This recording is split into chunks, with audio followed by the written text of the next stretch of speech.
In this particular lecture, we will understand about GDP and the limitations which the GDP has. That is the very basic idea ki what are the limitations behind GDP.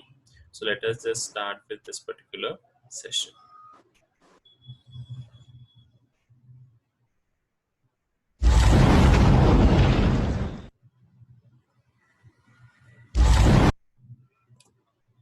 See, students, now it is given GDP a reliable measure of economic growth.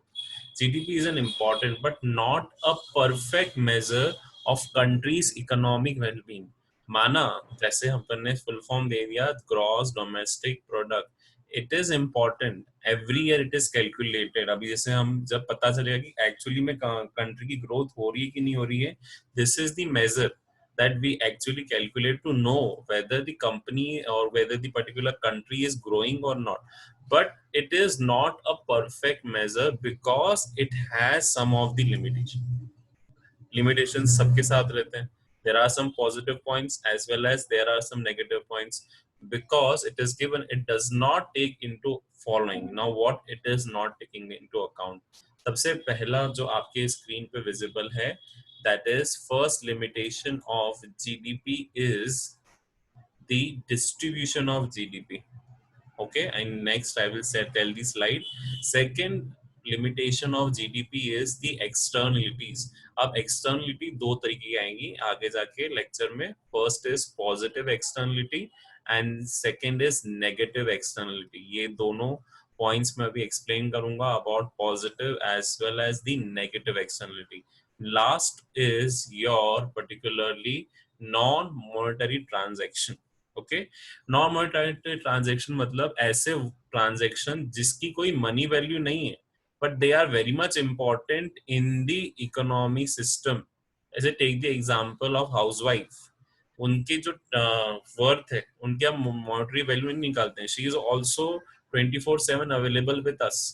She is also helping in all home work but उनके कोई monetary transaction की value हम नहीं निकालते हैं. निकालते हैं क्या ऋषिका? नहीं सर. तो that is the only concern कि अगर किसी की मॉनेटरी वैल्यू है तो उसको हम जीडीपी में इंक्लूड करेंगे. पर what about the non monetary transaction? ऐसे तो बहुत सारे ट्रांजैक्शंस नॉन मॉनेटरी पर्पस से भी होते हैं जो बिना किसी अमाउंट के लिए जाते हैं. There are many transaction. They are suppose donations. They are suppose today I am doing a work towards the contribution of GDP. पर उसको मैं मनी मेजर्स में अगर नहीं कर पाया तो वो जीडीपी का पार्ट बन ही नहीं पाएगा. ठीक है. Now let us understand this particular limitation in detail. सबसे पहला है distribution of GDP. What it is saying? First, it is saying if the GDP of country is rising, the welfare may not rise as a result. अभी अपन ने देखा भी है. As we are seeing that even if GDP is increasing, क्या country की poverty decrease हो गई क्या? नहीं. क्यों? कि उतने रेट से डिक्रीज नहीं हुई. माना जैसे मैंने 20% जीडीपी का ग्रोथ देखा फॉर एन एग्जांपल, क्या उतने ग्रोथ रेट से पॉवर्टी डिक्रीज हुई क्या? नहीं. No. So that is what that does not means that the welfare is also increasing. Why? This is because the rise in GDP may be concentrated in hands of only few individuals. मतलब ये जो increase हुआ है वो सिर्फ और सिर्फ richer section के कारण हुआ है. पुअर सेक्शन का उसको बेनिफिट नहीं मिला. सो यहाँ पे first distribution of GDP is unequal. अच्छा, इसमें एक और आता है concept that is per capita GDP. अपन ने पर कैपिटा इनकम पढ़ा था. पर कैपिटा इनकम फॉर्मूला याद है? What is per capita income formula? 10th का है ना सर ये? हाँ, ये 10th का है, तभी उसे रिलेट करना. टोटल इनकम डिवाइडेड बाय, याद नहीं सर. हाँ तो वही बता रहा हूँ. Total income divided by total population. हाँ. ठीक है. अब अगर मुझे पर कैपिटा जीडीपी निकालना हो तो मैं क्या करूंगा? Total GDP divided by total population. So अगर पर कैपिटा जीडीपी देखूं तो वो तो हम एज अ कैलकुलेटिव पर्पस पे निकालते हैं. जैसे सपोज पर कैपिटा इनकम मैंने मान ली कि हर एक पर्सन की इनकम 40,000 आ गई. पर ऐसा होता है कि हर एक पर्सन की इनकम यहाँ इंडिया में 40,000, कोई 40,000 की बहुत नीचे है तो कोई लाखों करोड़ों में कमा रहा है. So that is what unequal distribution of income as well as unequal distribution of GDP. तो अब भले ही आपका जीडीपी इंक्रीज कर रहे हो, लेकिन दिस कॉन्सेप्ट, अभी ये वाले कॉन्सेप्ट को बोला जाता है जॉबलेस ग्रोथ। आपकी ग्रोथ तो हो रही है, बट उसके अगेंस्ट क्या हो रहा है, अनएम्प्लॉयमेंट एग्जिस्ट होना शुरू हो रहा है। Means you are growing, as you can see कि आपका 10% ग्रोथ हुआ, पर अगर 10% ग्रोथ हुआ तो एम्प्लॉयमेंट ही बढ़ना चाहिए, पर उसका उल्टा असर मिला कि एम्प्लॉयमेंट हैज स्टार्टेड रिड्यूसिंग। सो ये जो पैटर्न है, अभी आगे पूरा एक ग्राफ दिखाऊंगा, उसमें उसमें पैटर्न में ये दिखा है that the employment opportunities are reducing and GDP is increasing. तो ये क्या हुआ, this is a jobless growth which is always been seen. Second, इसमें अभी अनइक्वल डिस्ट्रीब्यूशन ऑफ इनकम बताया।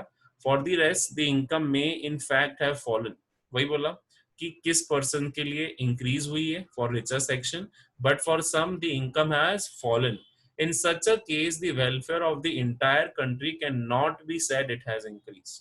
आई बात समझ में? माना जीडीपी इंक्रीज हो रहा है, आई नॉट से कि GDP is not increasing, every year GDP growth होता है 6% से 7% से कुछ भी हो, पर वो ग्रोथ जो आप दिखा रहे हो that is confined to only few individuals, that is not confined to all individuals, that is the major drawback. आया समझ में? First distribution of GDP.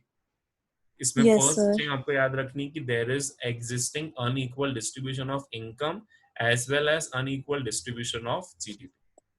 So I cannot say that अगर GDP इंक्रीज हो रहा है तो वेलफेयर भी increase हो। इस पे सीबीएसई पता है जब भी क्वेश्चन पूछती है तो ये पूछती है स्टेटमेंट के तौर पे, with increase in GDP welfare also increases, justify the statement. तो अगर आपको वो स्टेटमेंट जस्टिफाई करना है ऐसे, तो वहां पे हमको नेगेटिव ही लिखना है। व्हाई? बिकॉज स्टेटमेंट वहां पे यही है कि जीडीपी इंक्रीज होने से वेलफेयर भी इंक्रीज होता है क्या, इट इंक्रीज और इट नॉट इंक्रीज, आपको आपके दोनों सेशन देने पड़ रहे हैं कि अगर जीडीपी इंक्रीज हुआ और ग्रोथ मिली, सबको मिली, तो it is correct that yes there is increase in welfare. लेकिन अगर जीडीपी इंक्रीज हुआ और ग्रोथ सिर्फ कुछ इंडिविजुअल्स तक कन्फाइंड रह गई, तो this does not mean that it is increasing the welfare of the economy. Okay, that is your first limitation of GDP. अब आ जाते हैं अपन second limitation, that is externalities.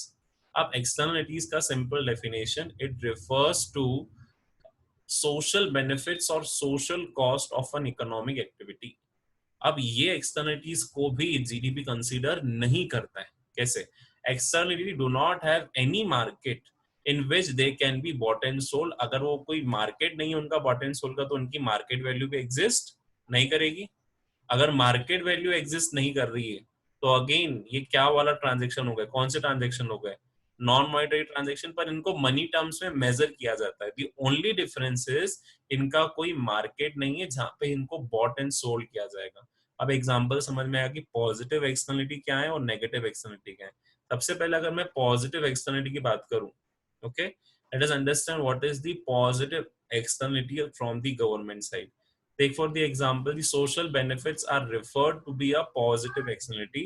Suppose construction of highway or a flyover done by the government. Government ने अगर flyover कर दिया तो क्या हो गया, इससे फायदा हुआ, it reduce transportation cost and journey time to those who have not contributed towards. Suppose आज अगर इंदौर की सिचुएशन ले लेते हैं, किसी पर्टिकुलर ब्रिज बना, मतलब जहां रेलवे क्रॉसिंग थी वहां पे ओवर ब्रिज बना दिया, तो किसने बनाया, आईएमसी ने, गवर्नमेंट ने। अब इसका बेनिफिट कौन उठा रहा है, इंदौर की म्युनिसिपल कॉर्पोरेशन की, इंदौर की पर्टिकुलर सिटीजन्स, का Citizens. सिटीजन्स। क्या Citizens. सिटीजन्स उसके लिए पे करा था क्या? नहीं, मैंने आपने नॉन पास में मॉनेटरी है। पे करा था, नहीं पे करा था, पर हमारे लिए क्या है, it is a social benefit for us and this is known as positive externality. चलो एक और example, take the example of community garden. कोई सी भी कम्युनिटी में आप रहते हो वहां पे एक कम्युनिटी गार्डन आना ही पड़ता है as per the guidelines of IMC. तो जो कम्युनिटी गार्डन है उसके लिए हम क्या पेमेंट करते हैं क्या? आर वी नहीं, paying for community garden? Maintenance अलग चीज है, वो तो आपकी सोसाइटी वालों का अलग है, लेकिन उसका उसको बनाने के लिए क्या हम पे करते हैं कुछ? नहीं, तो that is also again what, that is also a positive externality. हम उस चीज के लिए पे नहीं कर रहे, लेकिन वो चीज हमको मिल रहा है। This is not reflected in GDP and thus the welfare is under estimated. मतलब ये जो आपके पॉजिटिव इफेक्ट्स हैं, ये जो पॉजिटिव एक्सटर्नलिटीज हैं, ये सोशल बेनिफिट्स हैं, ये भी तो आपका असेट बना ही नहीं ना सोसाइटी का. Suppose a flyover is constructed और a highway on that particular bridge is constructed, this is an asset. पर इसका वैल्यूएशन उसके अंदर आता ही नहीं है बिकॉज उसका कोई मार्केट एग्जिस्ट नहीं करता. सो अल्टीमेटली ये जो सोशल बेनिफिट मिल रहा है मुझे, इसका कैलकुलेशन आपको जीडीपी में नहीं दिखेगा. अब अगर इसका इंक्लूड कर लेंगे तो क्या हो जाएगा, आपका जीडीपी हर साल और अच्छे से इंक्रीज हो जाएगा. But government ignores positive externality. उनको बोला है कि हम सोशल बेनिफिट्स को कभी भी कंसीडर नहीं करेंगे, and that's why it is not reflected in GDP, and thus आपका जीडीपी जो आता है वो अंडर एस्टिमेट हो जाता है. ओके, ये तो हो गया पॉजिटिव की बात. Now let us understand one of the example of negative externality. अगर पॉजिटिव है तो नेगेटिव भी मिलेगा. It refers to social cost terms. अभी जो पर्टिकुलरली बॉम्ब इंसिडेंट हुआ है, कहाँ हुआ है अभी देखा, सोशल मीडिया में बहुत बड़ा एक हाँ बॉम्ब हुआ. हाँ तो सर. वो क्या है, that is a negative externality. Positive effect तो मिल गया, लेकिन गवर्नमेंट का नेगेटिव इफेक्ट भी तो हुआ. गवर्नमेंट ने वहां से क्यों नहीं हटाया वो सब चीजों को, पर क्या उसका इम्पैक्ट जीडीपी पे कैलकुलेशन पे आएगा, आएगा, पर हाँ उसका हम एक्चुअल हाँ वैल्यूएशन नहीं कर सकते. अब मान के चल कम से कम 2-3 साल से उनका जीडीपी क्या हो जाएगा, डाउन हो जाएगा, क्योंकि पूरा entire city has been devastated. अब सेकंड यहाँ पे एक एग्जांपल दिया हुआ है, polluting rivers by oil refineries reduces the welfare through negative effect of the health of people. मान के चलो मैंने यहाँ पे एक पर्टिकुलरली ऑयल रिफाइनरी लगा दी, अब उससे जीडीपी इंक्रीज हो रहा है, पर उसका नेगेटिव इफेक्ट ये है कि उसका जो वेस्ट है वो जा रहा है किसमें, टुवर्ड्स दी रिवर बॉडीज, और उससे क्या हो रहा है, हेल्थ ऑफ पीपल अफेक्ट हो रही है. तो इसका नेगेटिव इम्पैक्ट जीडीपी पे मिलेगा. That is a negative externality which is decreasing the GDP. पर इसका कैलकुलेशन कोई नहीं करेगा. Welfare is less than what is indicated in GDP. GDP में इंडिकेशन दिखेंगे कि इसके आने से आपका जीडीपी इंक्रीज हुआ है, लेकिन इसका नेगेटिव इफेक्ट भी जीडीपी में आएगा. Why, because now more people are becoming unhealthy, more people are prone to these particular incidents. Take the example of Bhopal gas tragedy. अब वो भोपाल गैस कंपनी इतनी अच्छी खासी कंपनी थी, वो कंट्रीब्यूशन करती थी जीडीपी में, माना जीडीपी में बहुत अच्छा खासा कंट्रीब्यूशन था, लेकिन अभी तक उस ट्रेजेडी का इफेक्ट क्या हो रहा है, भोपाल में देखा जाता है. Why? Because many of them are not able to get the genes proper which were affected from that such toxic gas. So here it is decreasing the welfare, and that is not indicated. उसका कोई calculation GDP में नहीं दिखता है in case of over estimating the actual welfare. आपने इसको include ही नहीं करा, आप दिखा रहे हो कि वेलफेयर इंक्रीज हो रहा है, एज हमने फैक्ट्री डाल दी, आपका जीडीपी बढ़ गया, आपकी सेल्स बढ़ गई. पर इस सेल्स का इफेक्ट क्या हुआ, ये सेल्स एक्चुअल सेल्स बढ़ा रही है, माना that is increasing my actual sales, पर अल्टीमेटली मेरा वेलफेयर तो कम ही हो गया. Okay, so here is the impact of this particular. अच्छा, एक और इसमें एक पिक्चर का लिंक आउट हो जाता है, जिसमें अगर तूने देखी होगी 2.0, हैव यू सीन रोबोट 2.0? नहीं नहीं उसमें सर, नहीं देखना, देखी. Akshay Kumar has given a particular incidents कि जो आप कम्युनिकेशन सेक्टर्स लगाते जा रहे हो, टावर्स खड़े करते जाते हो, उसका नेगेटिव इम्पैक्ट टुवर्ड्स जीडीपी में क्या होता है. The bird life and the bird sanctuaries are getting destroyed because of those signals, because of the velocities of those signals. तो इसका कोई कैलकुलेशन आपके पास नहीं है. That is the very major drawback कि आप नए नए कम्युनिकेशन सेक्टर्स में नए नए आपकी कंपनीज आ रही हैं, they are coming on that particular range, तो they are establishing their tower. Suppose mobile tower मैंने आज इंस्टॉल कर लिया. अभी याद रखना, मोबाइल टावर से इनकम हो रही है आपके घर में. मान के चल एक ऑर्गेनाइजेशन है, सपोज मेरे पास में अच्छा खासा यहाँ पे मोबाइल टावर इंस्टॉल्ड है, तो जो पर्टिकुलर पर्सन उस घर के नीचे रह रहे हैं, they can face such of the mind issues. Why? Because ये vibrations बहुत strong होती हैं which are coming from that mobile tower. It is very much complicated to handle on such mind levels. Many a times I also see कि भैया vibrations इतने क्यों आ रहे हैं. So this is the negative impact. Positive impact क्या है कि I am getting my communication. आज मैं communication कर पा रहा हूँ because वो टावर लगा पड़ा हुआ है, मेरा यहाँ पे नेटवर्क चल रहा है. लेकिन इसका नेगेटिव इम्पैक्ट भी आपके सामने आया है. Okay, so negative externality is this, and that is also not calculated. Now moving on to the last, that is, read the slide. क्या लिखा है लास्ट वाला? Non monetary Non-monetary transaction, transactions. मतलब ऐसे ट्रांजेक्शन जिनकी कोई मनी वैल्यू नहीं है, उनको हम कभी भी कंसीडर नहीं करते हैं। जैसे यहाँ पे example, service of housewife, barter system के कुछ कुछ हिस्से जो अभी भी चलते हैं अपने सोसाइटी में, enjoyment from hobbies like gardening, painting, etc. are not included in the GDP of the country, क्योंकि ये क्या है, नॉन मॉनेटरी ट्रांजेक्शन है, इनका कोई वैल्यूएशन नहीं होता है। These activities may be left out from the estimate of national income due to non availability of data as well as इसका कोई मनी वैल्यू नहीं है, although they increase the economic welfare. ऐसे बहुत सारे ट्रांजेक्शन्स हैं जो आपके वेलफेयर को इंक्रीज कर रहे हैं। Take the example of gardening, painting, many transactions which we are doing, और उनका कोई वैल्यूएशन आपके मनी टर्म्स में नहीं है, so that's why it is not being considered under GDP. Okay, so first Yes, sir. understanding that as a result the welfare of people is also underestimated. So what today's topic is completed. Do subscribe the channel for further videos.